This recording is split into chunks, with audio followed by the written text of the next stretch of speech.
signs he had performed by healing those who were ill. Then Jesus went up on a mountainside and sat down with his disciples. The Jewish Passover festival was near. When Jesus looked up and saw a great crowd coming towards him, he said to Philip, "Where shall we buy bread for these people to eat?" He asked this only to test him, for he already had in mind what he was going to do. Philip answered him, "It would take more than half a year's wages to buy enough bread for each one to have a bite." Another of his disciples, Andrew, Simon Peter's brother, spoke up.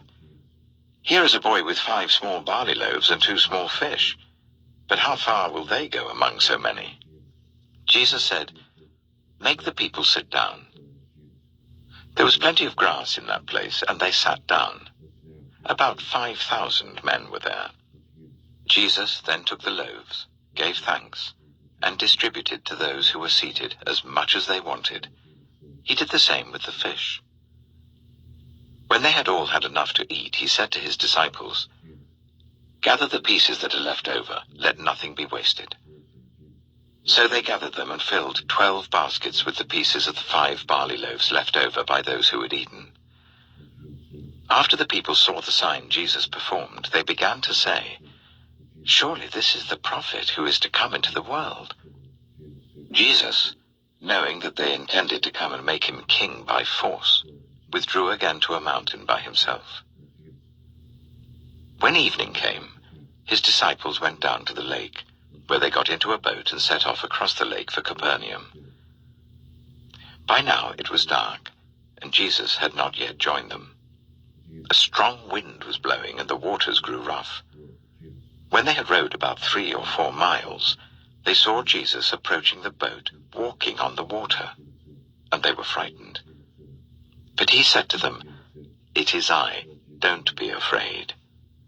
Then they were willing to take him into the boat, and immediately the boat reached the shore where they were heading. The next day, the crowd that had stayed on the opposite shore of the lake realized that only one boat had been there, and that Jesus had not entered it with his disciples, but that they had gone away alone. Then some boats from Tiberias landed near the place where the people had eaten the bread after the Lord had given thanks. Once the crowd realized that neither Jesus nor his disciples were there, they got into the boats and went to Capernaum in search of Jesus. When they found him on the other side of the lake, they asked him, "Rabbi, when did you get here?" Jesus answered, "Very truly I tell you, you are looking for me not because you saw the signs I performed, but because you ate the loaves and had your fill. Do not work for food that spoils, but for food that endures to eternal life, which the Son of Man will give you. For on him God the Father has placed his seal of approval." Then they asked him, "What must we do to do the works God requires?" Jesus answered, "The work of God is this, to believe in the one he has sent." So they asked him, "What sign then will you give that we may see it and believe you? What will you do? Our ancestors ate the manna in the wilderness. As it is written, he gave them bread from heaven to eat." Jesus said to them, "Very truly I tell you, it is not Moses who has given you the bread from heaven, but it is my Father who gives you the true bread from heaven. For the bread of God is the bread that comes down from heaven and gives life to the world." "Sir," they said, "always give us this bread." Then Jesus declared, "I am the bread of life. Whoever comes to me will never go hungry, and whoever believes in me will never be thirsty. But as I told you, you have seen me, and still you do not believe. All those the Father gives me will come to me, and whoever comes to me I will never drive away. For I have come down from heaven not to do my will, but to do the will of him who sent me. And this is the will of him who sent me, that I shall lose none of all those he has given me, but raise them up at the last day. For my Father's will is that everyone who looks to the Son and believes in him shall have eternal life, and I will raise them up at the last day." At this, the Jews there began to grumble about him because he said, "I am the bread that came down from heaven." They said, "Is not this Jesus, the son of Joseph, whose father and mother we know? How can he now say, 'I came down from heaven'?" "Stop grumbling among yourselves," Jesus answered.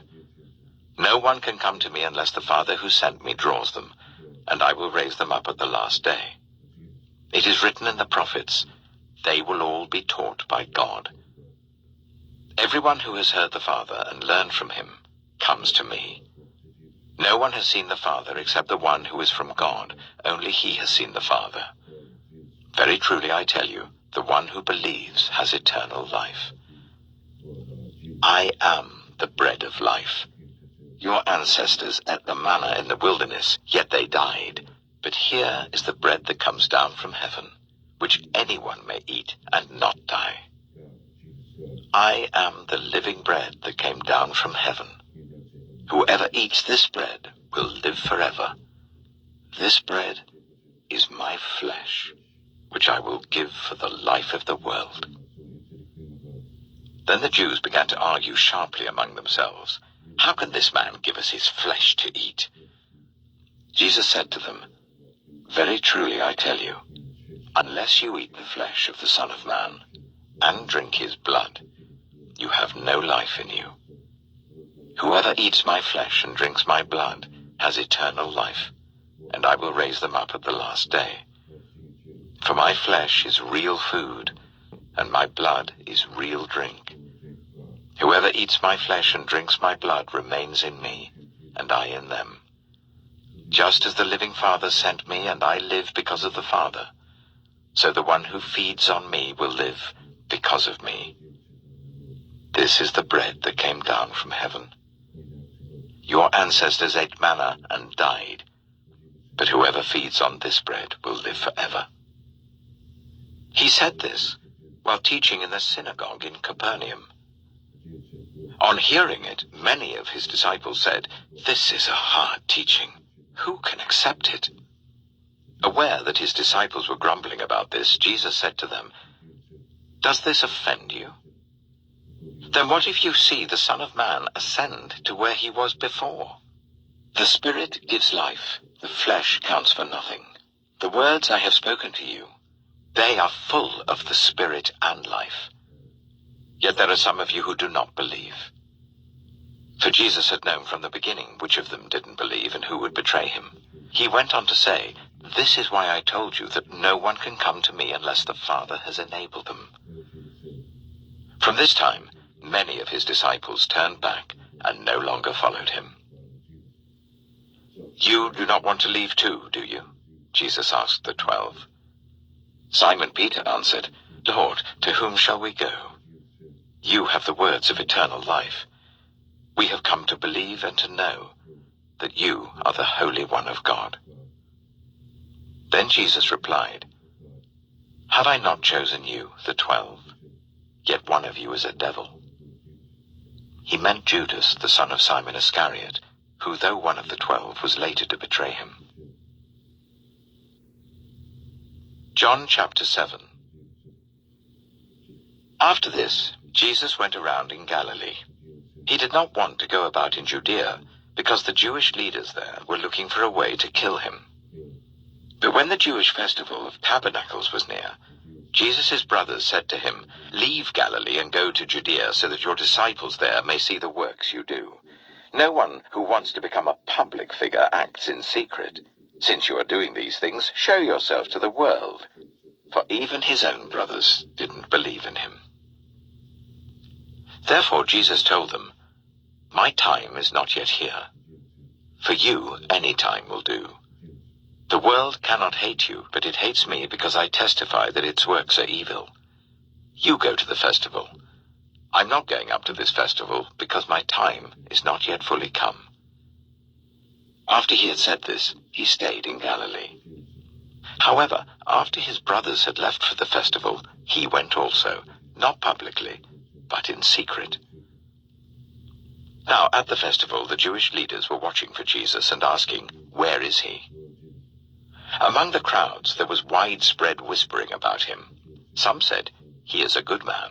Others replied, "No, he deceives the people." But no one would say anything publicly about him for fear of the leaders. Not until halfway through the festival did Jesus go up to the temple courts and begin to teach. The Jews there were amazed and asked, "How did this man get such learning without having been taught?" Jesus answered, "My teaching is not my own. It comes from the one who sent me.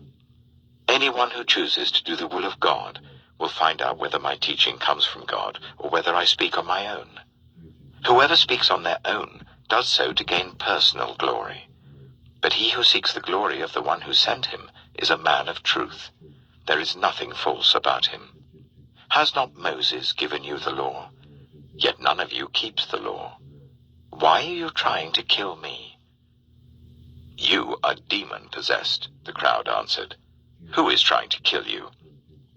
Jesus said to them, "I did one miracle, and you are all amazed. Yet because